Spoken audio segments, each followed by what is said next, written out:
All right. Welcome, everyone, to this episode of Monetizing Your Mental Capital. I'm your host, Will Christensen, and I have John Cavendish here. Did I say that right, John You Cavendish? did. Not the right Fantastic. accent, but right pronunciation. Okay. Wrong accent, right pronunciation. Okay. I'm not even going to try with the accent. I think that might go very poorly. I always seem to be at a disadvantage with guys that are on the other side of the world. You're over in Vietnam. You said it's 8 p.m. your time, right? Yeah. Actually, 9 now. It's gone an hour later. 9 your time. So I mean, from that standpoint, I actually do a little better in the evening. I'm more awake, and that I'm more of a night owl. So it's 8 a.m. my time, and so I feel like your brain's probably like 3 steps ahead of mine because Uh, mine's still like I'm upside down. So next time we should definitely do this recording. I can do 6 a.m. perfectly good. Getting towards oh 9 p.m., well, my brain shuts man. off. Next time we're just gonna flip it on its head, and I'm gonna do mine at midnight my time, and we'll flip it around. So John, as we were opening up the recording here, just before the recording, we were starting to talk a little bit about such a small world it is. You mentioned that you had just absorbed some individuals from the Empire Flippers team, and kind of picked up some sales reps. And one of the things that I've noticed as I've gotten into the service provider space is just how small the swimming pool is and how big it is at the same time. Like I see circles of people who kind of cross pollinate, and it's amazing to me sometimes where I'm like, wait, you don't know John? How do you not know? I've known John for 10 years. That there's those people that you're like, got 50 or 60 people that are on LinkedIn, and they're mutual and they don't know each other. So I think it's interesting how big and small the e-commerce service provider space is. Yeah, I mean, I totally agree. Like, it's interesting when you go to like Prosper Show and you see people year after year, and then you meet someone, introduce someone. Oh, you don't know this person. Everybody seems to know this person over here who I've never talked to before, but they've been around the space just as long as I have. So it's, yeah, as you said, really interesting. Prosper shows such a perfect example because it started back in like 2017. I didn't even realize it, but I went to like the second one as a vendor, and then I spoke again, or I spoke the next year, and then I spoke again the following year.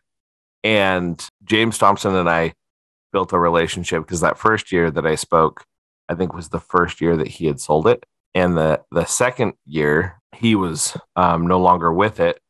But I jumped in and did a workshop, and James and I have stayed in touch, and we've actually been meeting like every couple of weeks recently. I'm just, catching back up and finding out what was there. And that has been a blast from the past because James really has stepped away from this space a little bit. He hasn't been at Prosper in years. Hmm. And he still knows a lot of the people that are out there, and he's still connected to a lot of them. But it's been really interesting to see like how things shift and grow and change, and how many of them just stay the same. So Prosper is a great example of that, like very small, large community. Yeah, and I mean, because I live so far away, I only come to the US for like 1 or 2 Amazon events a year. Like the team maybe come for a couple more depending on what's available. But yeah, for me, like when you see somebody and then don't see for a while and you come back, it feels like no time at all has passed. But for them, if they live in the US and they go to 12 events a year, they probably can't even, it's been a long time since they've seen me. But for me, it's like a little snapshot once every 6 to 12 months when I go to the events in the industry. It's fascinating to kind of look at that from that perspective. I'm actually curious. And part of the reason I think this is an interesting topic is as an Amazon seller, you may not actually even be aware. And part of our mission on this podcast is to educate Amazon sellers a little bit about this idea of service providing and how to monetize the non-tangible assets, right? How to take an idea and turn it into a course or a service-based business or something like that. And I think you guys have done that in a really interesting way, which is why we've got you on the podcast. But I think it's important to understand this idea of community inside the realm of service providers, because it's such a key way that I've grown in my different service provider businesses that I've worked on and created, is through creating some of those connections and building things out that way. So I'm curious, what has community meant for Seller Candy as you've dug into that? I mean, it's a good question because I mean, the Amazon industry, I mean, I haven't been that that deep into many other industries, so I can't comment on others. But from everyone I've talked to that's come from other industries, it's been like that. It's such an incestuous industry, and the way that we all acquire clients is through. I mean, the way that Seller Candy acquires clients anyway is mostly through partnerships. So we got 250 different partners that we engage, and the cool thing is because we're unique and we don't compete with most of our partners or clients, we have a lot of lead flow between us because lots of other industries people grow through ads or through other things, and I don't think many companies have made ads work very well for Amazon because it's a lot of make money. You can end up very much in the make money online space, and none of us are service providers that can help people from zero to make money online.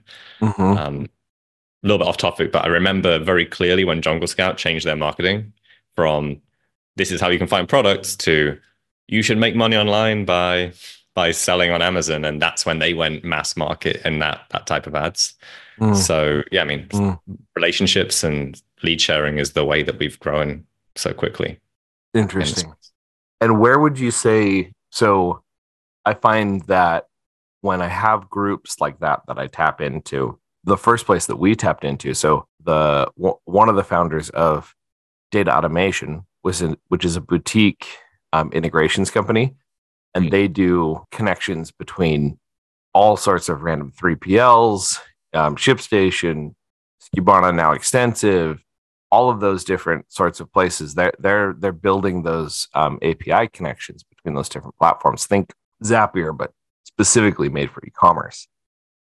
And the way that we grew was by tapping into the community. And so our original build was actually through Zapier. Zapier came to us and said, hey, we need somebody who can help us build Zapier integrations for these different companies. We got this company. It's called Skubana. And there's this guy, Chad Rubin, who needs a Zapier integration. And I was like, cool, introduce me. And then I was back in my office talking to Jeff Cohen and Brandon Checkitts. And I was like, yeah, I was just talking to Zapier, and Zapier is going to introduce me to this guy named Chad Rubin. He owns this thing called Skubana. And they both looked at me like, how do you not know who Chad Rubin is? And I was like, well, I mean, how would I know who Chad Rubin is? Was my response to that. And it was fascinating because they knew Chad Rubin very well from, the Prosper Show that he helped found and some of the different stuff that he's done to make himself very public in the space. And so it was like, Brandon still laughs today. He's like, I can't believe I'm not the one who introduced you to him, because I knew him very well and, across these different channels back then. But at the time, it was Zapier that connected us. And so we continued to niche down and focused on that e-commerce space. And like 9 out of 10 of our first clients for the first year came from Skubana, and they were sellers who needed connections to Skubana. And so that was like the way we grew, was by buying through those partnerships. And so then I got introduced to the Prosper Show, and I found watering holes, right? Places where these individuals are actually congregating. What other places, you've mentioned a partner network of 250 partners. What other places have you gone with Seller Candy to find those partners to help you grow? So we were really big on LinkedIn. So taking a step to what you initially said with this podcast, the aim is to help show people that they can monetize their skill set, monetize their knowledge in other ways. Mm-hmm. When I was a seller and I started to want to do more than shill supplements on the internet, which is what I was doing as a seller, and started an agency, like a full service agency, I realized that I didn't know anything about running a business. I just knew how to do Amazon, so I didn't know how to do the sale. I mean, let's be fair, that is a business, right? Sorry, right? Yeah. Running a business outside of the Amazon ecosystem. Yeah, 100%. Yes. Sorry. Running an Amazon business is a business, but Amazon takes care of the marketing part, which is where most businesses struggle. Right. Well, I was just trying to make sure you didn't get any hate mail after this. Oh, sorry. Of course. Running I made millions of dollars in Amazon. Actually, let's dissect that just a little bit, because that's actually fascinating. Where most businesses struggle, I would agree, is distribution channel, right? Like, how do I take my product to market, right? How do I take my product to market? Like that is, if you've got a built-in distribution channel for your products, it is a lot easier to test out new products. It's a lot easier to fail and fail gracefully, because then you can just pivot to something new. Like, all of that comes a little easier. And so, I mean, let's be real. It's exactly what Amazon has done, is create massive distribution channel, and they just politely take 37%. Well, I mean, 15%, no, 37% of whatever you sell. I was looking at my friends. We have this data hub product where we can very quickly see all of the data that's going on. And I was just randomly scrolling through his fee structures, and I was like, he ranges between 33 and 37% of his total sales. It's amazing. Anyway, yeah. So, but for, in exchange for that, fee that they're charging you, you get free access to a marketing channel that just works in a lot of situations, right? Yeah, 100%. And like, I didn't understand the concept of agency work and other things being sales-driven organizations, sales-driven businesses. And so, through Amazon, I'd learned some marketing, some basic PPC, but that didn't translate well, in my experience, from that into a service-based business. And a lot of what we're talking about in monetizing your intellect and monetizing your knowledge is how to package and market that so that someone else puts their hand up and goes, oh yeah, I'd really be interested in somehow learning something more about that. And that was a massive pain for me. I think that's so fascinating, because, monetizing your mental capital.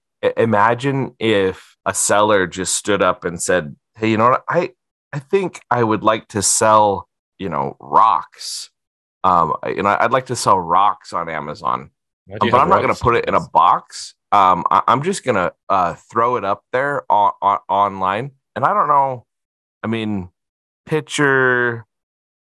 I don't think it needs a picture. Bullet points. Yeah, let's skip the bullet points. Let's just put, brown rock and throw a price on it, right? Like, all of a sudden, that's a little bit like what you're doing when you're throwing out a concept to people. You haven't packaged it. And what we mean by packaging it is defining its principles and ideals and benefits and pricing, right? I mean, in a lot of ways, mental capital is one of those things that's interesting. When you're trying to define mental capital, you really kind of are just filling out the product page. Like if you opened up the product page on Amazon and you were like, okay, I got this idea for XYZ. And then you started to give it a name and give it a price and give it some bullet points and all of those sorts of things. I think that's part of why Amazon sellers don't think of this as something that they have to do, because Amazon forces them to productize the physical product by filling out that page. And the competition is fierce in those product listings. And so all the best practices are kind of built into what's there. So they don't even realize that they're productizing that rock and having to come up with, a set of benefits and a name and a pricing structure and all of those different things. I can see why that doesn't translate very well. 100%. I mean, how many CEOs do you know that are PhDs? It is not like intelligence is not about monetizing your mental capital. Like, the reality is that this more simple, you can distill what you want to deliver into a statement. The statement, like, Donald Miller, Story Brand. If anyone hasn't read it, they should read Story Brand. His whole thing is mental calories. So how many mental calories does the person need to consume in order to understand your concept? And his whole thing in the book Story Brand is about creating a one-liner. So like, how do you, we do this, that does that to get this result for these people. Right? Okay, that I understand it. And when we're too smart, and yeah.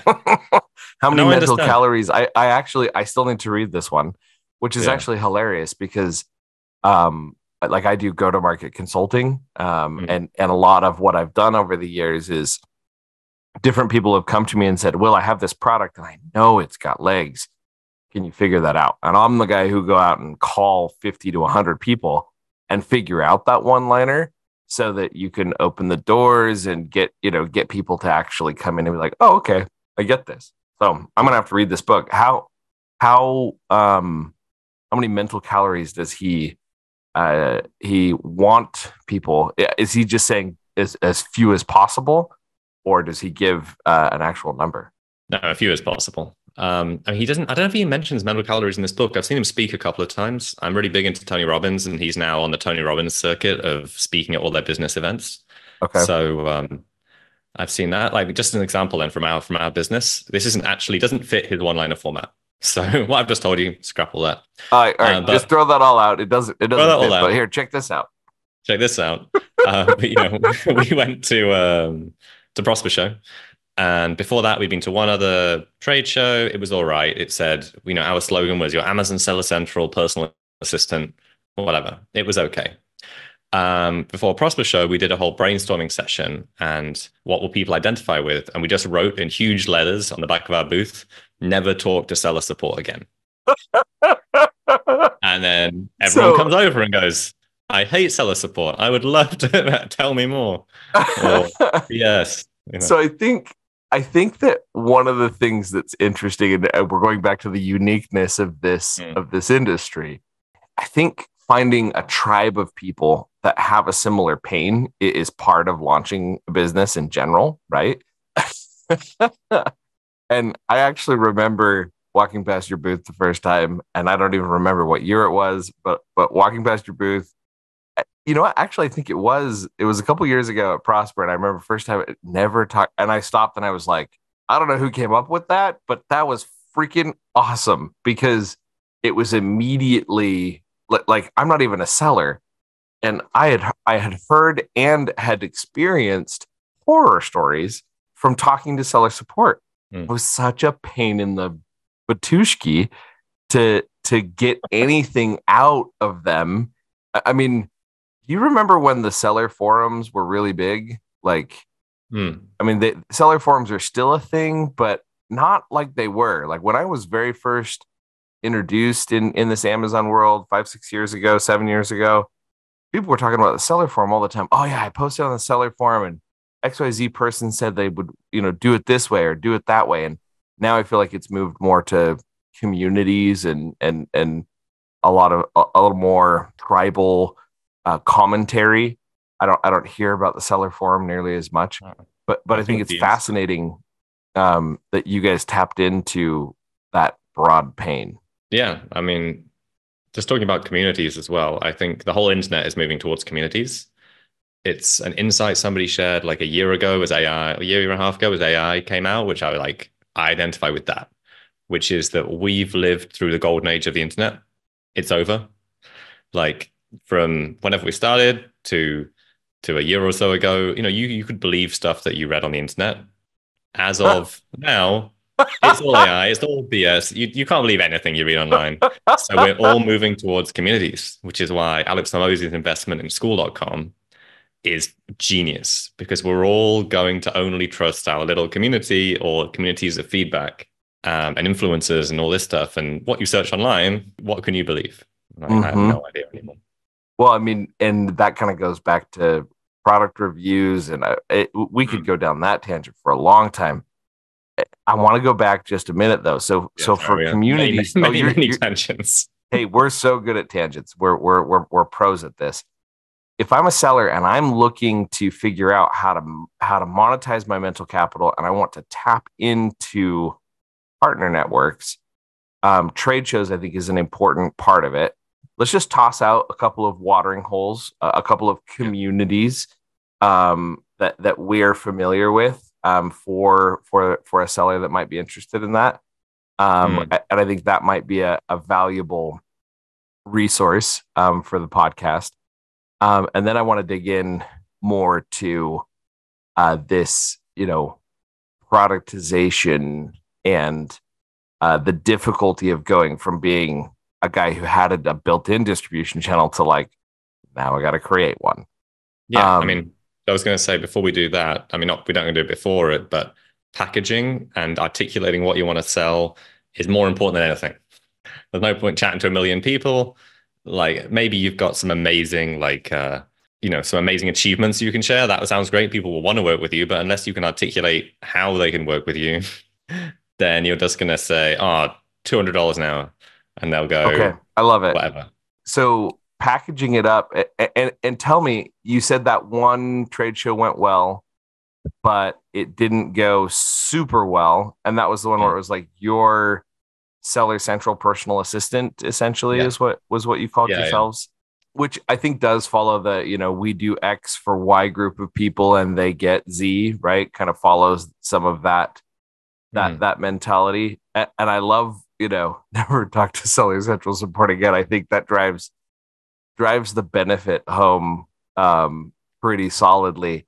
But I think it's interesting that it follows more along the line of like the pain. And I think that's because that was such a tight knit group of people that you're selling to. But I think many of these sellers who have mental capital that are looking to sell it are going to be in that same vein. So go into that. Why is it so important and your experience between those two trade shows? Yeah. So between the trade shows, I mean, as I kind of said before, just whatever can get people to come to you. I think the trade show thing is, you ever had a booth, you just want people to be interested and come across.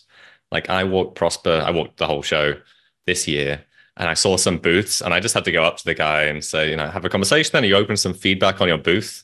you've got 20 boxes on there. Like the amount of mental calories it takes to even understand when you're talking to me what you do is incredible. So just getting someone to come over. As nicely as possible. I want to help. So I remember walking up to one booth and, guys, I don't mean to be like that guy, but do you mind? Could I just toss out an idea or two around your booth, or give you some thoughts about what I thought when I very first walked up? And they were like, "Yeah, sure." And I said, "I have no idea what you do." I was literally like staring at at the big, they'd paid, a couple grand to have this designed and put up back there. I said, I don't know what you do. And he said, well, I mean, it's right there. Like, and I was like, well, yeah, but my eyes went here first and I read that. And then I saw these three different things and I thought, better, faster, smarter. That's kind of what everybody does to some degree or another. It's like, like everybody kind of focuses on those very dry benefits. And I was like, but I don't know what you do. And so we talked about it. We, gave them some ideas of like things they could shift around, but it is fascinating how often, and let's not discount, it's difficult. Like it is not easy. Especially if you're close to the product and you're smart and you understand your product. Everyone should understand my product and how amazing my product is. Yeah. Well, and when it's your baby, that's, I think, the hardest place to be. So how do you go from all I've got's this mental capital to, actually putting together? Because I think a booth is actually a really good, like if you're trying to decide, let's say I'm an Amazon seller and I've got this idea and I'm trying to decide how to monetize it. I think you sitting down, back of a napkin, drawing what your booth should look like, and then showing that to other Amazon sellers and being like, would you stop at this booth? Would you know what we did if you walked up to a booth? I think that's actually a decent exercise. It's a good exercise, and it depends what you're selling. If it's if it's the same as many other people, it's different from like Seller Candy. We're pretty unique. But if it's like everyone's doing PPC management, then then maybe the networking and maybe the walking the parties is a better way to do it, to spend money or sponsoring or getting an email list and doing that. So one story I can quickly share, which you can cut out the podcast if it's too much when we do this at the end. Share it. This is great. Which is another booth I walked past. This guy came up, talked to him like a super smart engineer type guy. I mean, I was an engineer, so I shared that. And he was like, oh, you'll understand this product because no one understands it. Well, all right. Well, something is wrong here. Something might be slightly off here. I'm a mechanical engineer, not a tech engineer. So I said, what's it do? And he's like, yeah, we track manufacturing and then shipment and then batches and where everything moves through the system. So I go to Amazon. I'm like, cool. And it's got all these, he had like 1 million screenshots of it on his backdrop and all these boxes. I'm like, so cool. So why do you want to do that? And he says, yeah, well, if you haven't got this done and you can't track by X date, something like 11th of September 2024, Amazon can suspend you if you don't provide it when they ask for it. And I was like, okay, so everybody in this exhibition needs this software, otherwise they can get suspended. And he's like, yes. I'm like, oh, cool. Well, you should probably write that on your booth.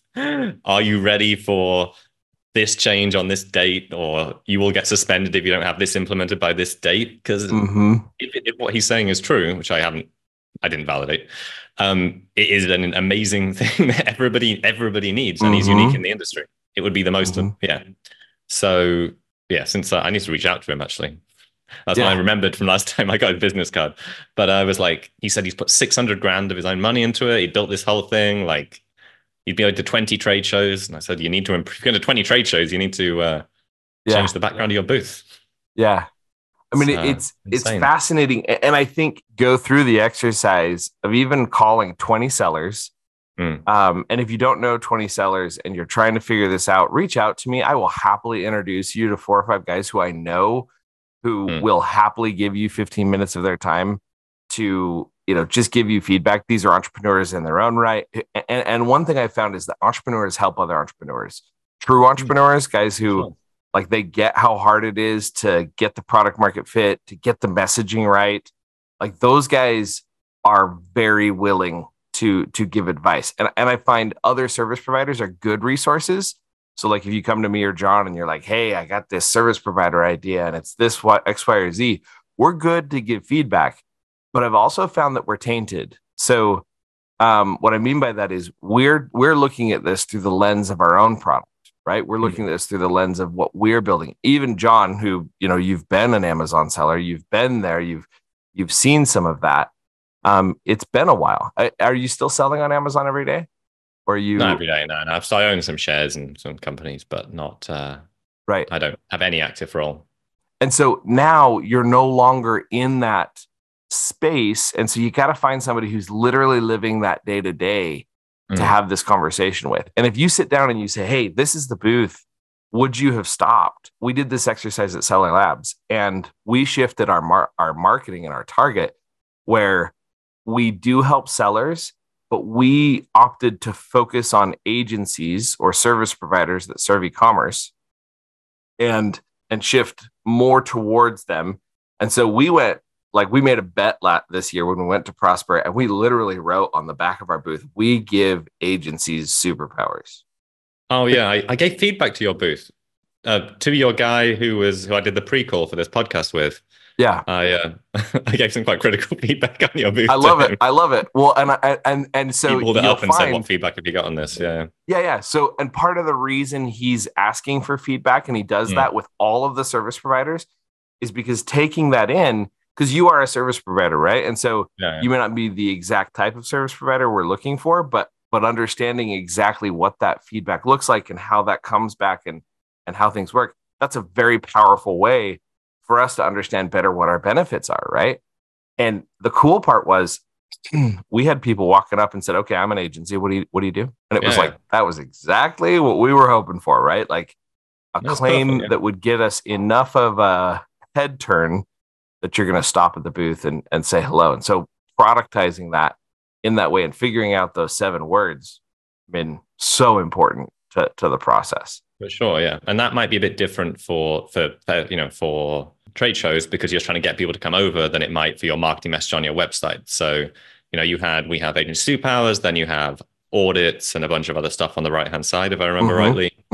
And so I was like, saying to whoever I was talking to before, sorry, my name. Yeah, no, you're right. His name's Sean. You're good. Sean. And Sean was saying, I was saying, well, is that a sales tool? Is that a delivery tool that saves time? Like, what is it? So then you can start, if you're doing it on a website, you'd be like, well, this is taking you through the benefits. You can close way more clients because you can outreach to 100 times more with reports if that was what the tool did. Or you can deliver more quickly to your clients. You don't need a super smart person making reports. You just press a button. Yes, sorry, off topic again. But what I was going to say earlier, you're good, was the thing which I would teach my kids when I have kids, which would be how to package, which I learned when I started a first agency, was how to package your knowledge in a way that you can charge money for it. So like anyone, the biggest place place I see people get stuck, which is like consultants basically, Mm, is they do an hourly rate.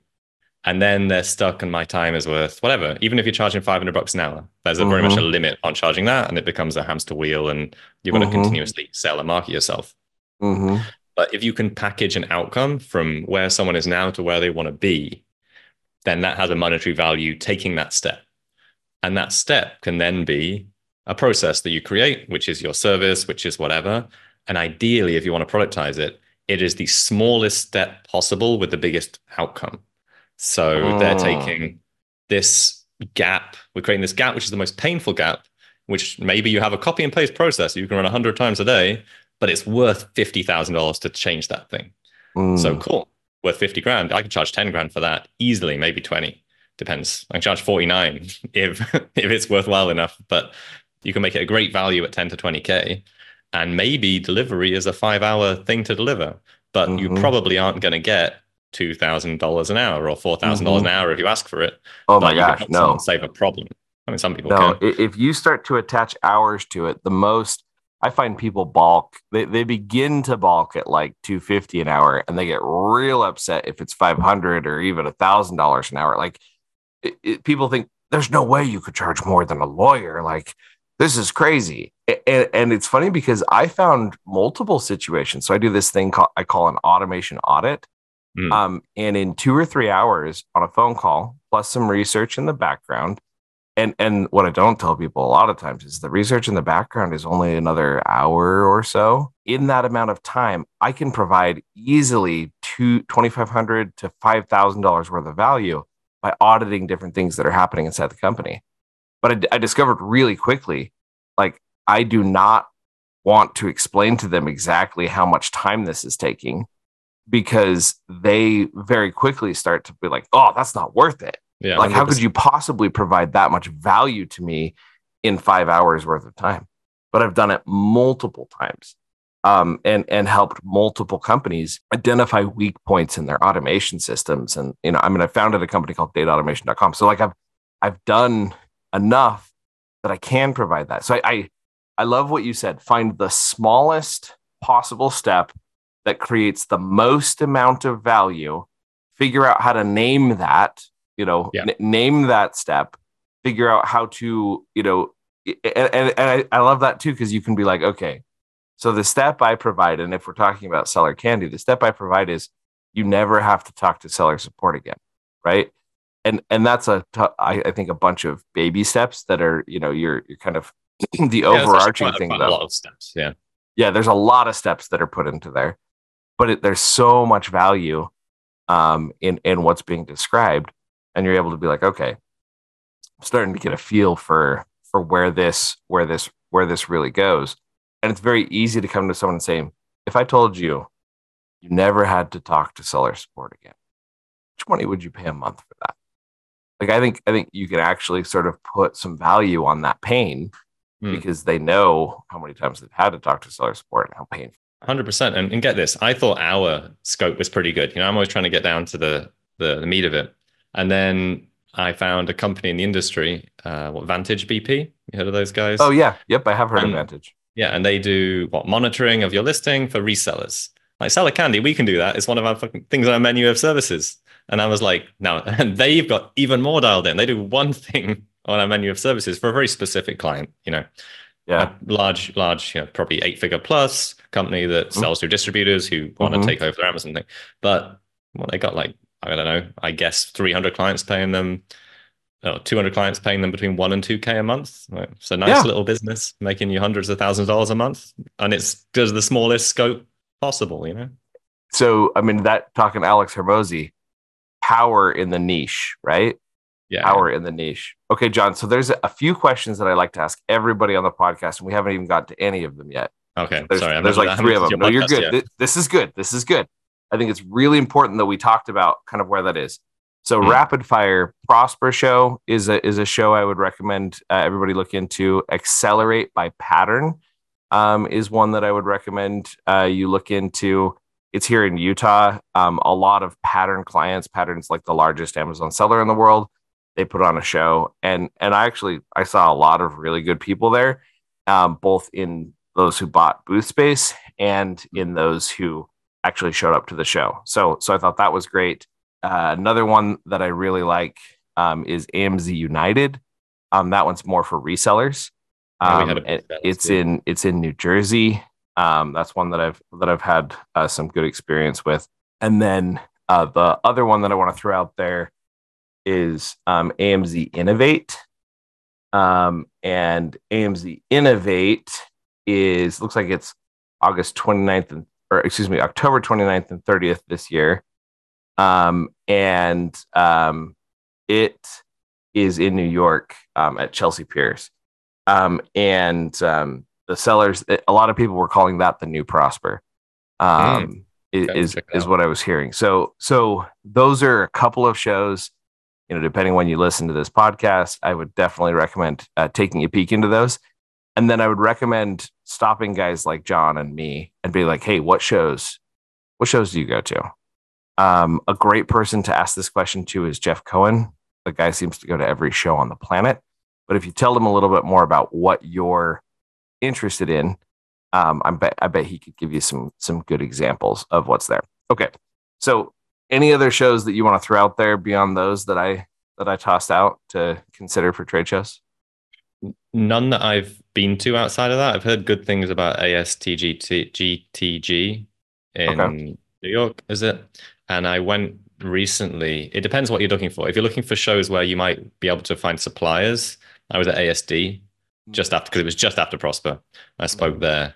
And I saw Eva and a few other service providers cleaning up, because there's very few service providers there. So if you have a mass market offering to people that want to make money, like Eva do, like some of the gurus do, it's a great place to pick up leads. It depends on what you're offering. If you're offering something that a non-seller can buy, which to me is gold, if you can sell to entrepreneurs that want to make money, that's license to print money, as long as you can offer value. Because as long as there's enough value that they're not asking for a refund when they get done, you've done something interesting. Okay, I love it. All right, so diving into some of the questions I like to ask. When was the first time you monetized mental capital, John? Going back, so for me, it could be a lemonade stand, could be the first job you had. Okay. When I was 14, I got really into building computers. So I was like, one of my teachers at school was like, oh, you should build a computer. So he gave me a magazine, and I got super obsessed with building computers. Then I built a couple for friends and charged them some money. Not a huge amount back in the day, but just built computers back in the day. I love it. If you could make a phone call to John, who is building those computers, what would you tell him? He's getting ready to charge the first time for first time he's charging for a service. What would you tell him to do differently that might help him upscale his ability to monetize mental capital? It's a good question, because back in the day, then me and my friend tried to build a website to sell computers on, and we knew nothing about it. And this was back in early 2000s. So also there was no resources about it back then. I think if I was talking to myself like that, so preschool, pre-university times, I would tell myself to study something else at university. Okay. I feel like most people end up doing something because they're good at something at high school. They end up going into that in university, in school. That, especially now, I wouldn't even bother pretty much with school. But back then, I wish I'd had better guidance of my actual motivations and what I enjoyed doing, as opposed to just what I'm good at. Because we're all all of us are relatively intelligent people. We can do stuff. Do pretty much anything you set your mind to. Actually, what are you passionate about, and what would you actually enjoy doing? So it sounds like if we were to distill that down, it's, hey, John, I know you're making this computer website thing and you're passionate and excited about this computer thing. Dig in deeper and find out what you're really passionate about. Find out what drives you, and try to align that with something that's going to help you make money. Yeah, 100%. I think, that's good. And if I was wanting to give myself advice on scaling the computer thing, I would just tell everyone about it. I think I like that a lot. So I'm thinking about this from the perspective of that Amazon seller who's got this idea about everyone what you're trying to do. Business. Tell everyone, every single phone call you get on. I mean, John, at the very beginning of this call, I told you one of my passions is that I clone entrepreneurs. I have a matchmaking program where I take young entrepreneurs and old, overworked, frustrated, knowledgeable entrepreneurs because they're just so burnt out they can't see straight, and I pair them together and create this cool service. And I've just made that a habit of mine that I tell everybody about that thing that I'm doing because that's my passion. That's my excitement. And Cellular Labs is awesome. And I love helping Cellular Labs. And I'm a part owner in Cellular Labs. So I'm passionate about passionate about getting that out there. But I think you're totally right. Like the fastest failing company is that which never, you don't talk to people about it. Yeah. I mean, so imagine if we were having a consultation or a chat about business, and you say, you're me, I'm you, because that's confusing, isn't it? Mm-hmm. And you say you want to build and sell computers. And I'm like, how many do you want to sell? It's like, well, I'd love it if I could sell, 10 in the next 6 months. I want to build a website. I'd be like, you probably don't need to build a website, do you? Because how many people do you know? Like, if I just told everyone I know, probably selling 10 computers. Mm-hmm. So same thing about everyone, you talk to entrepreneurs or people that are starting a business and they're like, oh, I need to do this. I need to do that. I need to do outreach. I need to go start a PPC campaign. Yeah, I mean, how many clients do you actually want? Like, you're starting a PPC agency, you want 5? I bet you've got 5 people in your extended network who are willing to trust you enough to give you a fee to do this for them if you can prove that you can do it. Yeah, and then at that point, you can be like, all right, now I want to do 30 of these, and maybe you need to go find another distribution channel. Yeah, 100%. Yeah. All right, so the final 2 questions on our podcast here. I'm going to give you 60 seconds. You just stepped into an elevator. And you got 60 seconds to tell this guy. He mentions, yeah, I'm an Amazon seller. I do a couple million on Amazon. So you got 60 seconds to tell him a little bit about Seller Candy. And I am going to time you. So I'll like count down with my fingers. Can you pretend to be the seller? I need a partner for this. I will absolutely pretend to be the seller. I'm all in. I'm all in on that. All right. So we're going to do that. Right after that, I want you to share any tips, tricks, hacks, or books you've come across in the last year that have helped you upskill your mental capital. Okay. So we're going to do the 1-minuter. I'll pretend to be the seller. Then right after that, tips, tricks, hacks, or books that have helped you upscale your mental capital. So starting the timer now. Yeah. Awesome. So I'm a seller on Amazon and done a couple million this past year. It was pretty good. Cool. So do you ever have problems with seller support?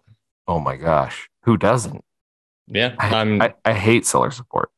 Well, let's imagine you'd ask me what I do, because usually after that, someone else I do, and I say, are you a seller? Okay. All right. I like it. So what do you do? Well, quickly, you're a seller, yeah? So do you ever have problems with seller support? Oh my gosh, yes. What do you do? Yeah, well, actually, we've got a service-based business where we make it so you never need to talk to seller support again. What? How does that work? Basically, we have over 50 ex-Amazon seller support agents in the Philippines.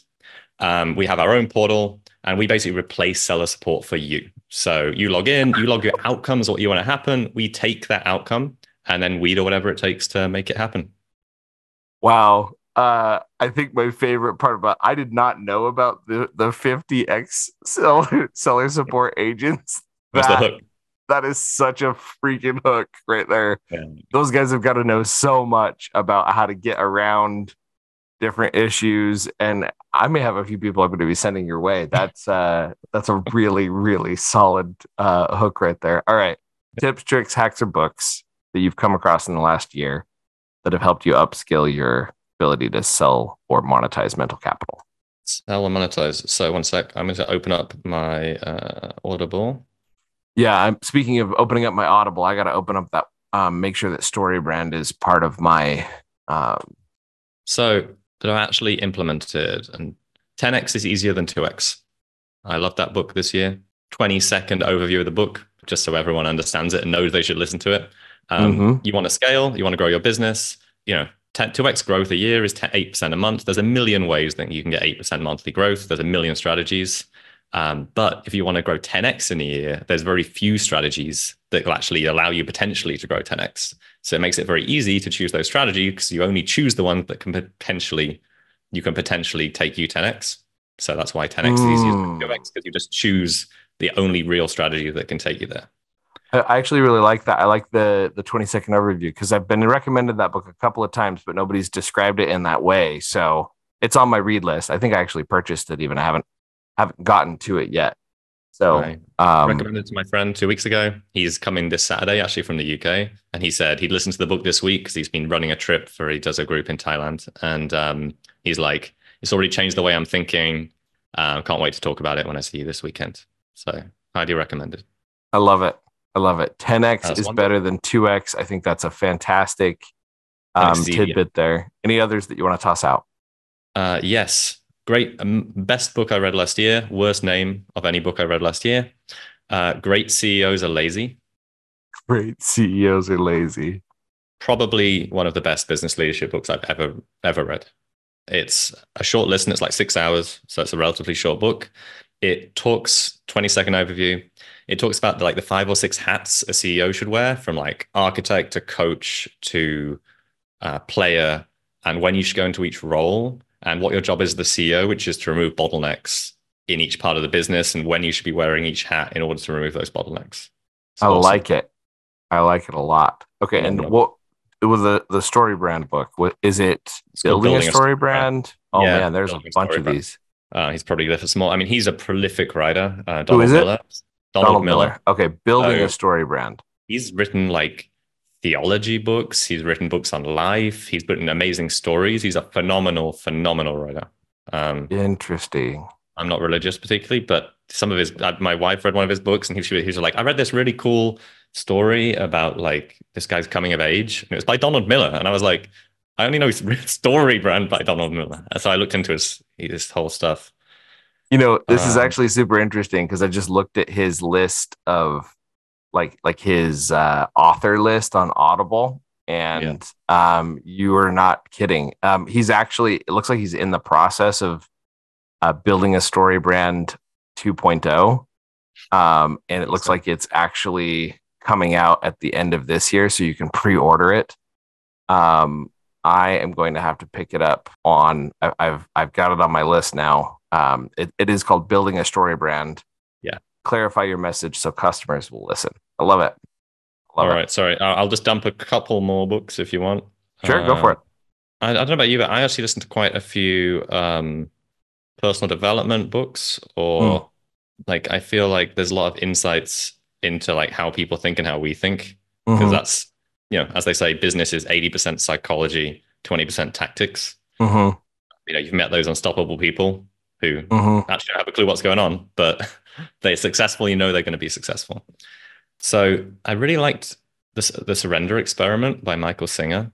So he wrote another book, whatever it's called, the more famous. But Surrender Experiment is his autobiography, and it's very like Michael Singer is super interesting because he's like a barefoot hippie who it talks about his like journey into meditation and how he was living his life surrendering to the next moment. And he was like, he bought this piece of land somewhere in the US to build like a commune style thing. He started a computer company, started coding, grew it to $300 million, went public, got sued, got, by the government, like this whole crazy ass story. But through it, like his like spiritual development and how he was chill with all this stuff, and how he also built wherever it went, he was interested. Yeah, he was interested. Yeah. I really liked it. Cool. John, there's loads more, but let's not do that. Yeah, no, I honestly, I think you've nailed it, and I'm excited to take a peek at some of those books and dig in a little deeper. It has been a pleasure today talking about packaging, talking about tapping into some of those markets. Thank you so much for joining us on Monetizing Your Mental Capital. No, thank you for having me. It's been a very, very interesting podcast interview. So thank you. Okay. All right. Over and out. That's it for Monetizing Your Mental Capital.